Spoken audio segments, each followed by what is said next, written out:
Ir-rifjutata l-applikazzjoni għal żvilupp ta' 3 appartamenti fi triq il-Ġibjun f'Santa Luċija dan tħabbar mill-issa Minority Leader tal-Kunsill Lokali ta' Santa Luċija Liam Xiberras kif flimkien ma' Michael Pule, residenti Santa Luċija, ssiltu biex jippreservaw il-karattru tar-raħal b'tali żvilupp ċertament illi kien se jirvenjaħ illi kieku ġie approvat. Net News kellem ma' Xiberras fejn esprima s-sodisfazzjon tiegħu għal din l-aħbar. Bdejna saga fejn il-Kunsill Lokali kien kontra il-vuċi tal-poplu, il-poplu li qed jgħid isma' ddefendina din ħateqret l-estetika u l-kwiet u l-paċi ta' Santa Luċija.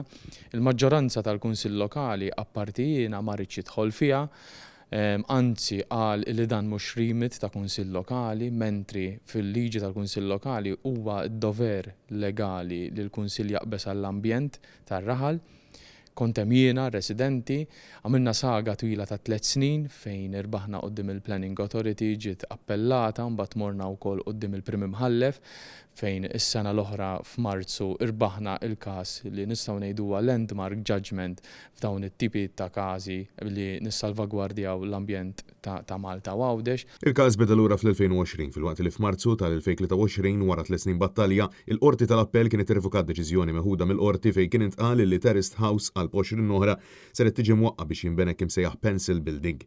Jidher illi minkejja l-konferma tal-Qorti li dan ma setax iseħħ kienet infetħet applikazzjoni ġdida u din ukoll issa ġiet rifjutata din id-darba mill-Awtorità tal-Ippjanar u grazzi għal ħidma sfiqa tal-Partit Nazzjonalista flimkien mal-insistenza tar-residenti. Ftit xhur wara l-applikant reġa' applika u allura rġajna bdejna l-proċess fejn jiena għal darba oħra kont hemm mar-residenti, konna qegħdin naħdmu fi-skiet, naħdmu fuq bażi legali u mingħajr nidħol f'ħafna legalizmi, il-Planning Authority bl-argumenti li ġibna aħna aċċettat l-argumenti tagħna u rrifjutat din l-applikazzjoni milli tiġi approved. Xiberras saħaq illi għal dawn l-aħħar 4 snin flimkien mar-residenti baqa' jissielet sabiex tali żvilupp ma jsirx f'ħidma li sarfet f'suċċess għal kull min għandu pajjiżna għall-qalbu. Dan ifisser suċċess mhux biss għal Santa Luċija, mhux biss għall-residenti tagħna, imma suċċess għal Malta u Għawdex kollha illi hemm in-nies qegħdin nagħtu tama illi